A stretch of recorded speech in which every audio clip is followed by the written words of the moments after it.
Hello everyone, this is Professor Rodrigo Porto, GTEL coordinator. I will give this brief talk on Agile project management as applied to research and development projects at GTEL. Maybe some of you have heard about Agile project management. This is a very popular methodology for managing projects, especially at the software development community. It originated from software development community, but it has spread to lots of different areas nowadays, and research projects is for sure a nice candidate for being adapted to Agile project management. We will see why this management methodology is interesting for research projects. The objective of this talk is to spread this knowledge to some extent. This is, of course, an introductory talk. There's lots of material on the internet and full courses on this subject. I hope this little introduction will be enough to kick off the application of this methodology to some of our projects. And of course, a management methodology is only useful as long as people use it and think that it helps organize better the project and help a better understanding of the project and its progress. And so it's up to you to try the methodology and see if it fits and if it really helps in your project or work package within a project. I'm also motivated to give this brief talk because we have acquired a little tool that is already implemented at the GTEL computer network that implements this methodology. And of course, then with a tool available, things are much easier to get going. So in the end, I will mention about this tool as well. Okay. Agile is about iterations. The idea is that a project will go through several iterations that are called sprints. So this picture here shows something that is like a cycle that repeats itself during the life cycle of a project. And it begins with a project charter. We will talk about each of these steps, but just to name the steps, we start with a project charter, then we go through sprint planning. Sprint is the basic concept in Agile. It's this idea of an iteration where at the end you have useful products to show, to deliver, and the project will have several sprints. We'll have to develop a work breakdown structure that is a representation of the project scope that is visible and easy to understand. Then we go through the normal stage of task development where we actually execute the activities. Control and monitoring, which is a management activity mainly, that goes mostly in parallel with task development. And also there is, of course, a lot of communication and also product management especially takes a lot of intensity at the end of each cycle. So we go through each step, beginning with the project charter, which happens usually only once in the beginning of the project, unless there is large changes in the project itself through the project duration. So the project charter is a summary level document of project ultimate objectives. This is the critical information here. Several information can be organized into a charter, but usually it's only 1-2 pages. It's a very short document with the key information that anyone involved in the project must agree in its very beginning.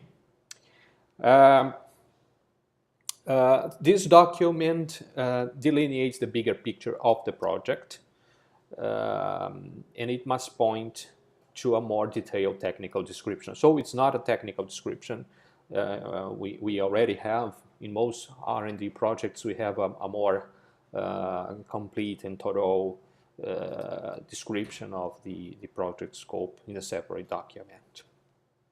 So the project charter is issued at the very beginning of the project, and must reflect a common understanding between the project team and the client's team about the goals, resources, and timeline of the project. So this document circulates between the GTEL team and the client team, and before any major activity starts, it must be approved, formally approved. Everybody agrees with the information that is there, and then the project really can start actually from that point on.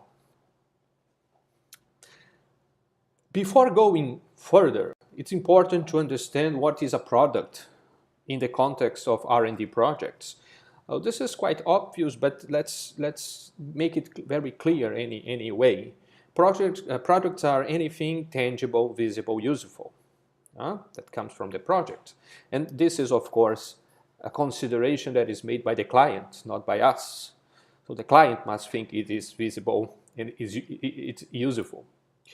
But in R&D projects, you are probably very aware of that. It's made of products takes the form of technical reports, scientific papers, invention disclosures, usually, but could also be simulators, prototypes, demos, software applications. Depends on the project, of course. Measurement data sets. It could also be any type of intellectual product that can be output of the project. This, of course, varies from project to project, but it's important to understand the nature of each project. A research project usually will be more concentrated on these first three categories: reports, scientific papers, and invention disclosures, while development projects will mostly have also things like demos, prototypes, software applications, etc. Depends on the type of project, but usually we have products like these ones here, shown here. Another definition that is useful at this very beginning of the presentation is what are the main roles in project management. This is just for organizing the communications. It's interesting to let's say, categorize people involved in the project in different instances, just for the sake of clarifying communications chain. So in GTEL side, we have usually team members, we have the technical leadership, and we have management. That's a good way to, let's say, organize tasks and responsibilities. So, and we usually have on the client organization, if you take Ericsson for instance, a similar arrangement. We can identify management positions, technical leadership positions, and team members, which is usually not so visible to us, but they are there anyway, and sometimes we also have contacts with them. So this is more for the sake of clarifying the roles, the responsibilities, and also for organizing communications. Okay, let's go on for the second step of the cycle, which is sprint planning, which is quite important in the Agile methodology.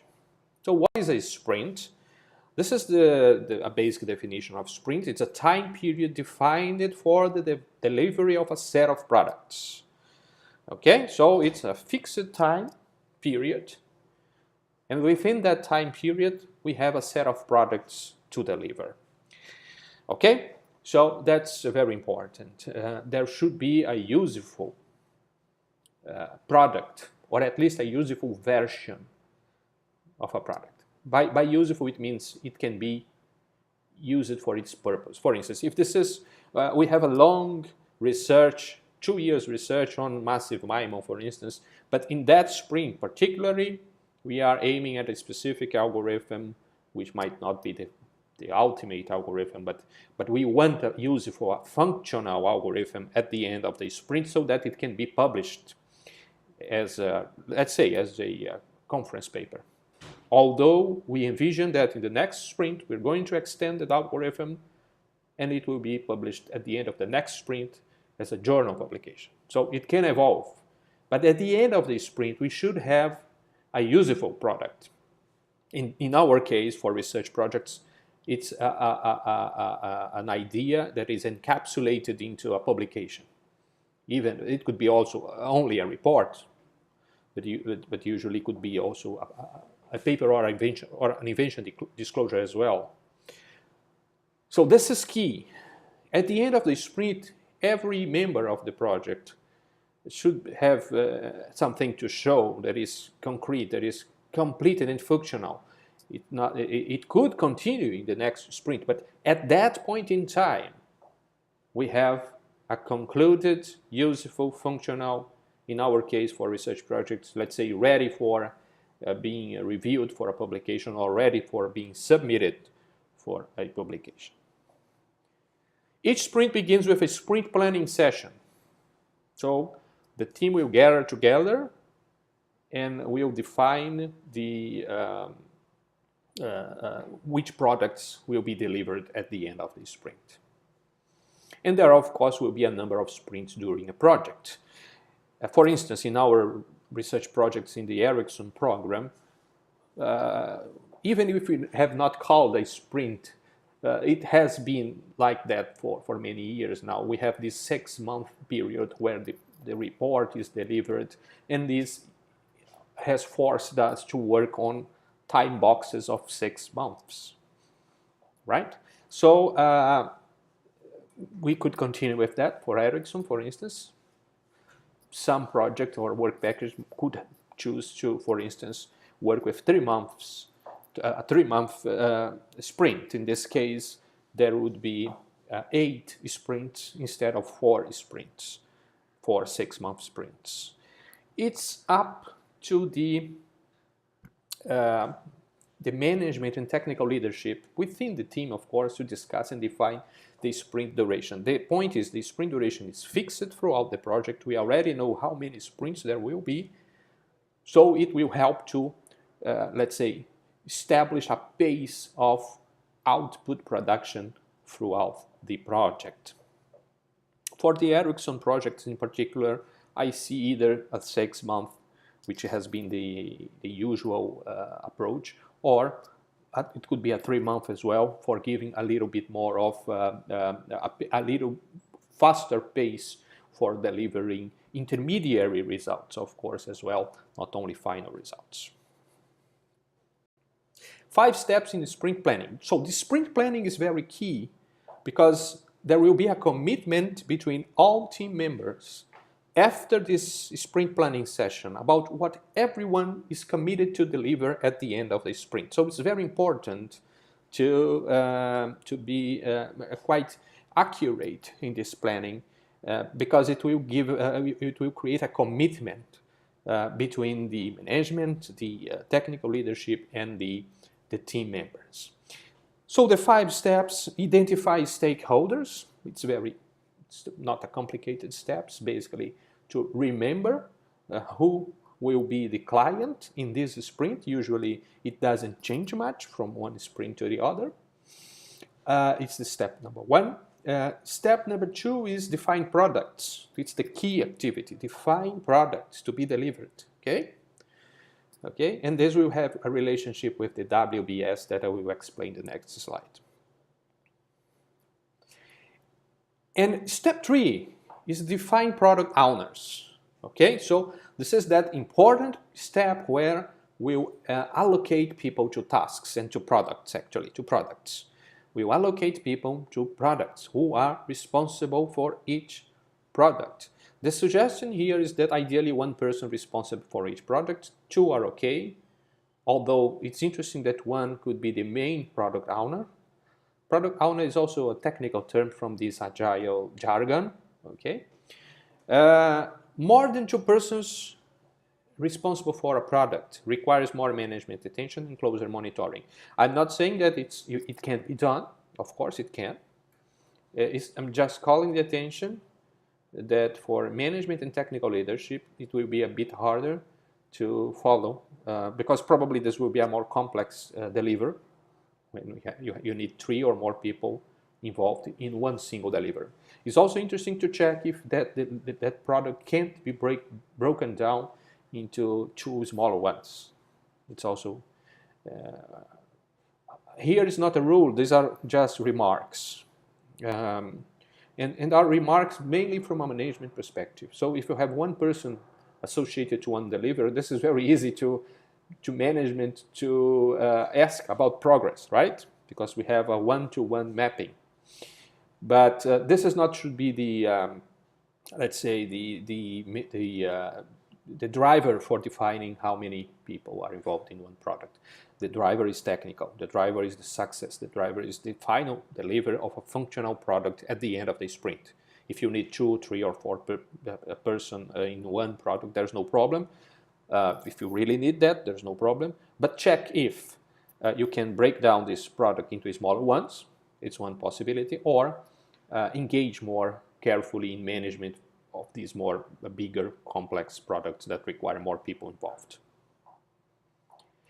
WBS is the work breakdown structure, is a very simple but useful concept of creating a diagram, a visual diagram of all deliveries of a particular sprint, or you might also want to have a WBS for the entire project, but at least have a very clear diagram of the deliveries planned for that specific sprint. It's hierarchical, where you can, for instance, group deliveries by levels. For instance, we have here a WBS for a specific work package, for a specific sprint. The work package is divided in level 2 into 2 research lines. Then we have product titles below the research level. So these green boxes are actually products that will be delivered in the form of papers, chapters in a technical report, or invention disclosures at the end of the sprint.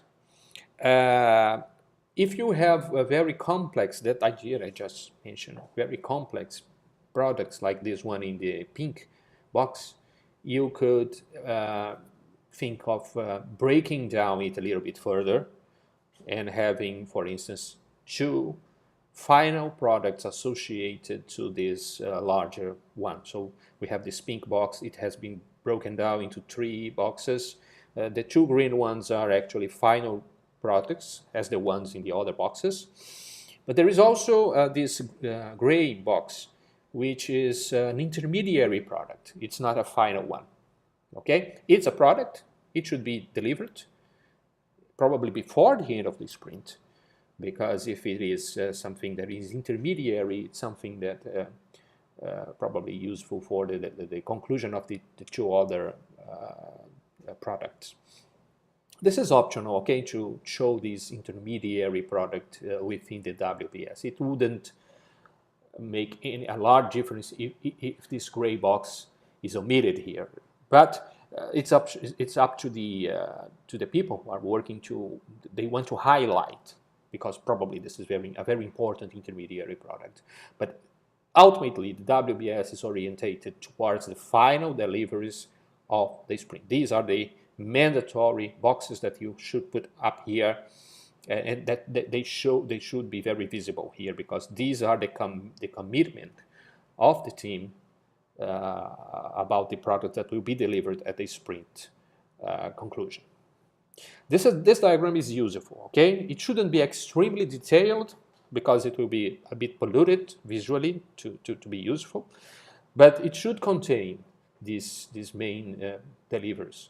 It's also useful to have this type of visual diagram, especially for the management, the technical leadership, but also for the team to remember and what they are committed for delivering at the end of the sprint. Okay, the 2 last steps in sprint planning is define requirements per product. So once you have defined the products that will be delivered, you have defined the product owners that will be responsible for each product. Okay, now you can discuss the details. Okay, you can discuss the details. So the details is not, for instance, if you're developing an algorithm, you could discuss the specific properties that you expect from that algorithm. You could discuss the specific, let's say, case studies that you'd like to see that algorithm applied to. You could discuss which type of models going to consider for showing the advantages of that algorithm and so on. Okay? So this is mostly discussed with the technical leadership. Eventually, you could involve the local management and clients team, but usually it's not necessary. Usually these minor details are discussed with the technical leadership only. There is a suggestion here to categorize the requirements as depending on the degree of expectation or the degree of prioritization. So we could have requirements that are must-haves. We have to commit to that requirement specifically, and some could be not so strong like should-haves, and some could be nice-to-haves that if they are not there at the end of the sprint with the product, that wouldn't make that much difference. The product is still useful and functional.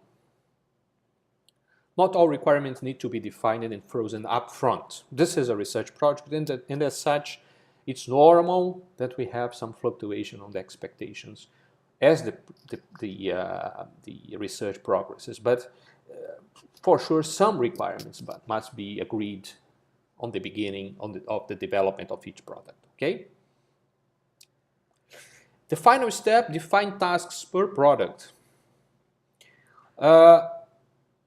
This is the ultimate task execution planning that is up to the product owner himself or herself. Okay, so these are actually not very visible to the technical leadership or the management unless there is a problem and the team member brings up a problem during the development of the task, the product. So these are usually defined by the product owner themselves and discussed as needed with other people.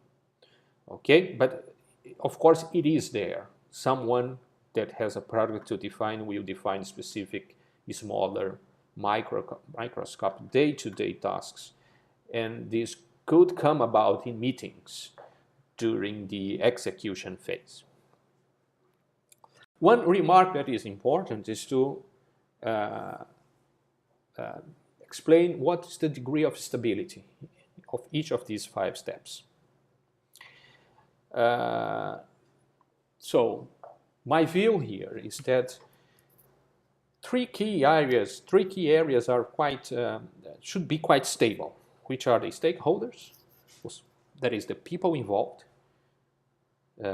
during the sprint, the products defined at the beginning. Although we can have changes in the requirements, we could have changes in the tasks, the products, we expect that commitment in the beginning to be kept, unless there is any outside event or request for a major change. But usually, from the perspective of GTEL, once we have committed with that set of products at the beginning during the sprint planning, it should be stable throughout the sprint.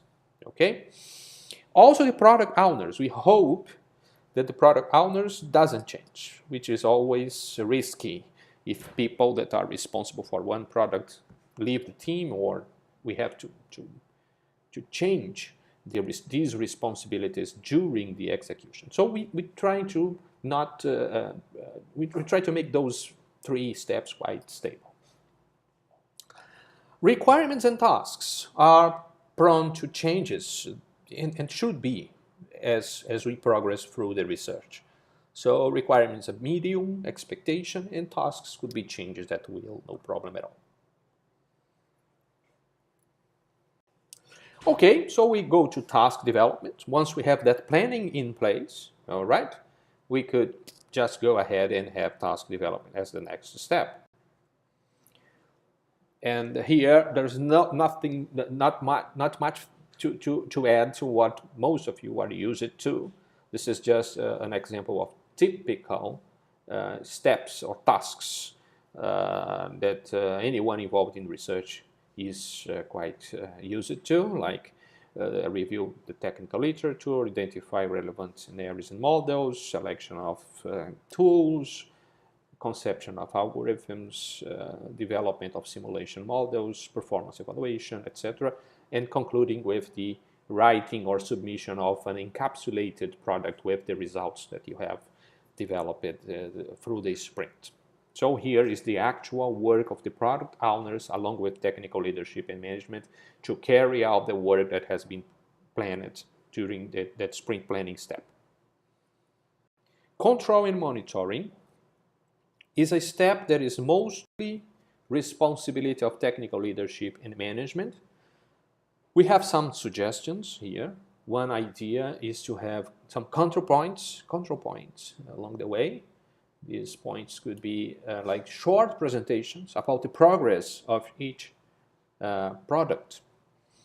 For instance, we could think about a 10%, a 50%, and a 90% presentation. That is in the start, in the very beginning, in the middle, and close to the end of the sprint.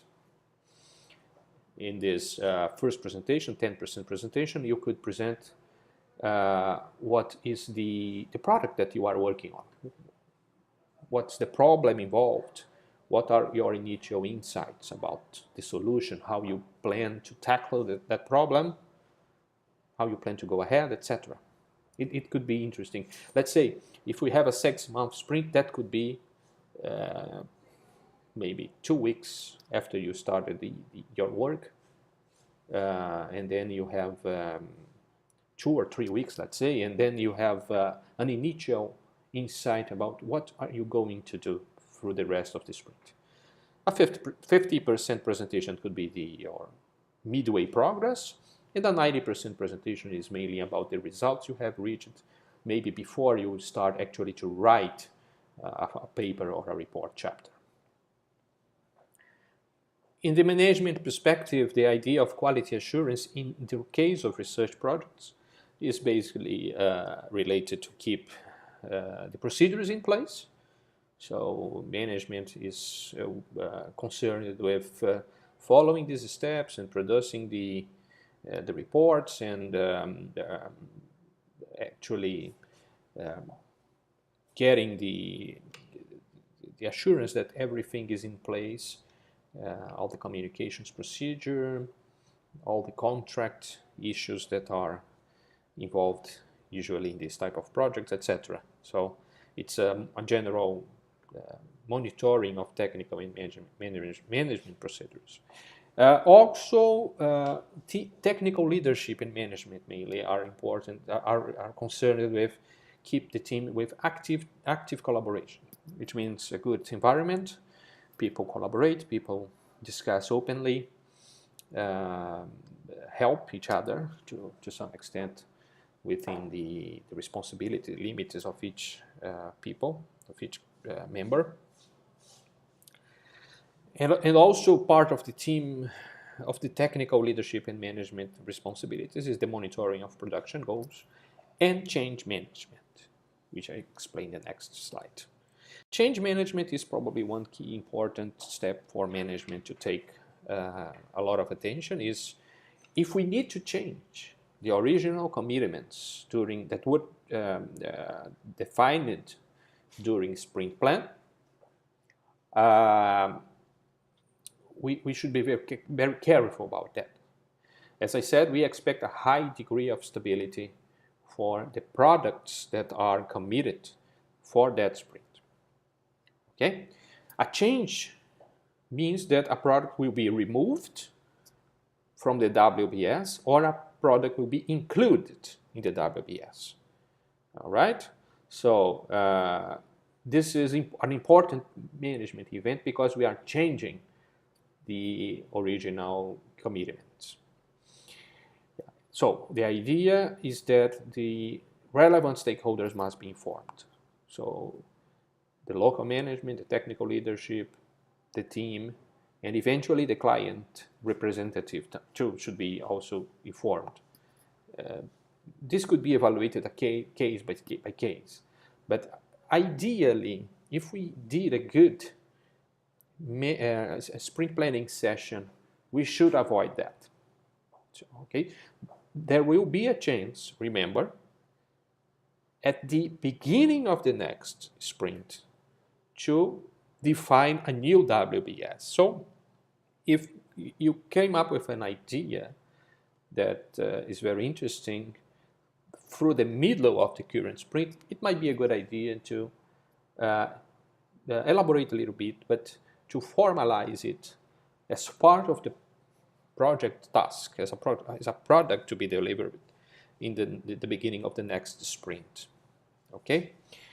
But in any case, if for any reason it is imperative to change the WBS through the middle of a running sprint, then we have to carry on again the steps 3, 5 of the sprint planning in the case of a product added to a scope. A product removed to scope is a little bit, let's say, easier in the sense that you are not creating work. It's more of a communications event and justify why it is being dropped off the scope. Okay. Communications and product management is another step that is heavily involved in the management and technical leadership areas. Everybody can communicate in a project. Communication must be stimulated. So here we take again that categorization of different roles within the GTEL side and the client side. And you see everybody can communicate to everybody, but some communication channels are stronger, are more frequent because of the natural the nature of the subjects that are discussed, for instance, between the management of each side, client side and GTEL side, the technical leadership and the team members. But in principle, communications is stimulated in all levels. Everybody can communicate to everyone, but it's normal that we, for the sake of organizing and keeping this division of responsibilities, that helps the good management of the project, that the subjects are also categorized and usually more frequently discussed between each category of roles in each side of the project, GTEL side and client side. So we cannot stress enough the importance of communications in all forms: formal, informal, written, oral, online, offline. Okay, but we can also we should also be aware about the necessity of having formal, structured communications. So informal communications is good. It's good because, you know, in the coffee lobby, during lunch, there's a lot of interesting discussions, technical ideas. We share ideas, and this is always important, always interesting, and can really foster interesting developments that later on can become interesting products. Okay, but we cannot, as management, rely only on informal communications.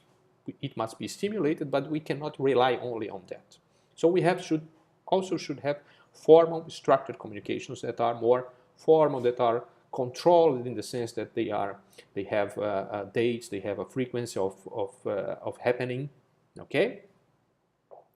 So we could have several types of meetings.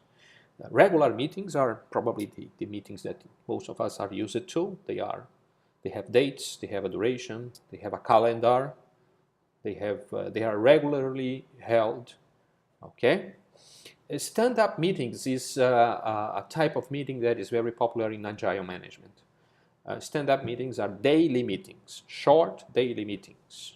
Okay, so it's up to the technical leadership, for instance, to see if that fits your project. Daily short meetings. In Agile, they have 15 minutes, and they are quite orientated toward very brief reporting of your next steps in your work. What was your progress, let's say, the day before? And if you have any obstacles hindering your work from progressing. You could also, for instance, change this idea and merge a little bit of these ideas of stand-up meetings with regular meetings. For instance, if you have regular meetings every week, you could make it with this type of questions for each team member. What was your progress? What are the obstacles you have right now, and what are your next steps? Okay. Also, conference calls with stakeholders are structured communications events, and face-to-face meetings. Of course, here I'm mentioning mainly with the client team.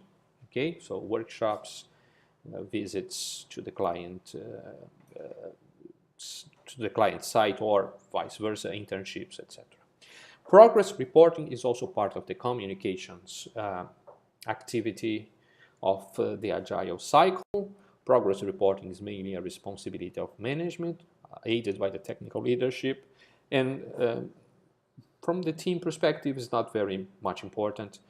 This is mainly a management responsibility, and it can be considered an updating of the project charter in the sense that we reflect eventual changes in the team composition. We update the list of products that are under work or have been concluded. We update the project calendar. We update risks.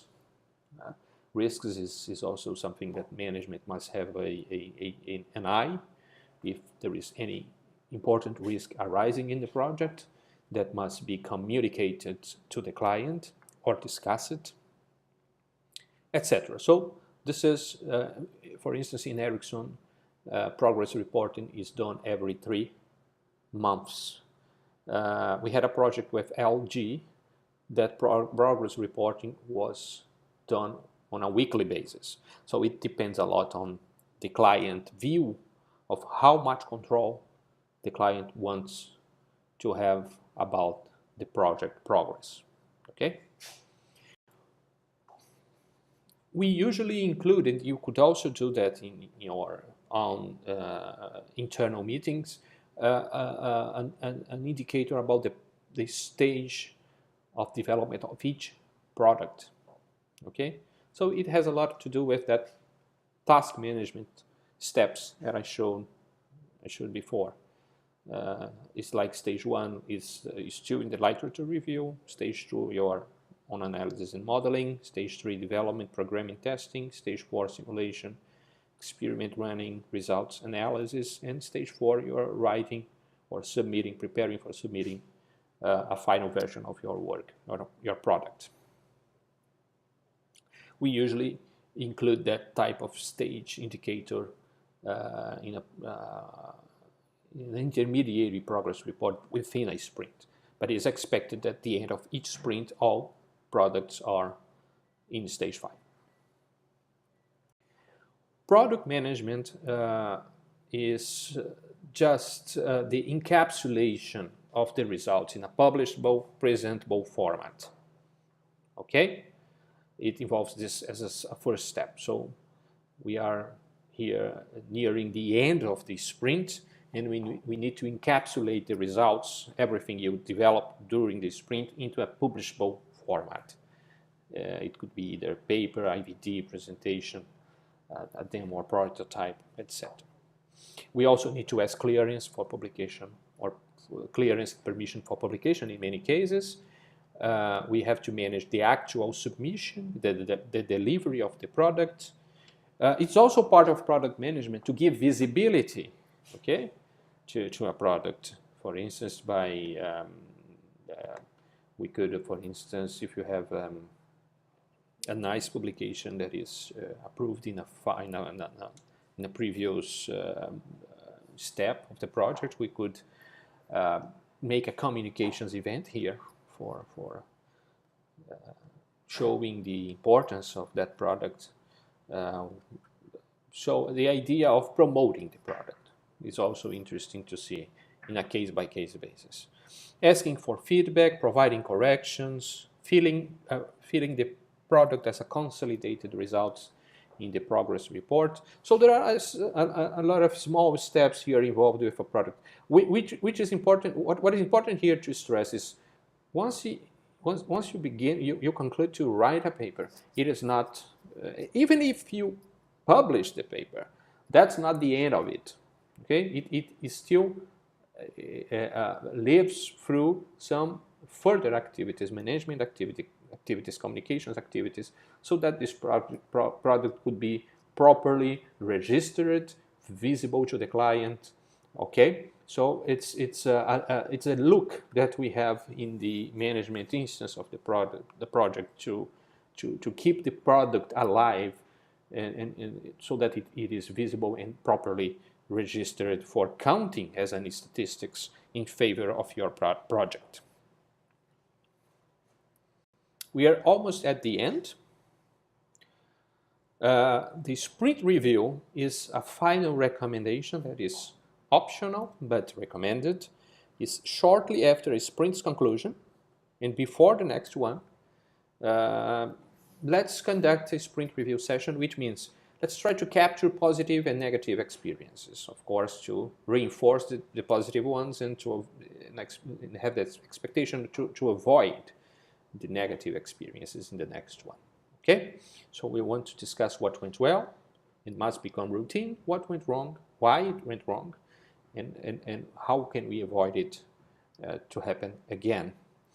Okay, this is a simple lessons learned session that I think it's interesting to. Of course, it's normal that through project meetings you discuss a lot of that, right?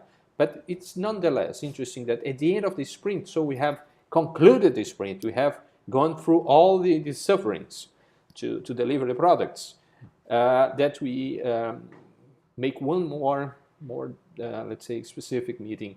It could be a short meeting, but nonetheless a meeting dedicated to discussing, maybe with less stress than during the sprint itself, what were the positive and negative things that we should learn and we should try to let's say improve or avoid. My final slide is to mention that GTEL acquired a tool, a software tool that implements in large part this methodology. The tool is called Jira, and it is already available in our internal network. Actually, there is lots of Agile management tools available, but most of them are on the cloud. And because of that, and because of the non-disclosure agreement we have with our partners, we couldn't use cloud-based Agile management. So we have to find one that could be installed internally in our network. So Jira is one of these. There is not many that are available for local installation, but Jira works like that, and it's a good one. And it is already available. It has been installed, and we can have one license per project here at GTEL. Each project can have one license, and we can have up to 10 members within one license, within one project.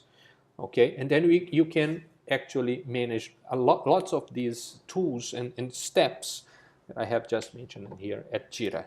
You can have a list of products to be delivered, and to allocate people to those products and have the progress, etc. Okay, so it's an actual opportunity for the ones that want to have more, a bit more of organization and control on your project to have access to Jira.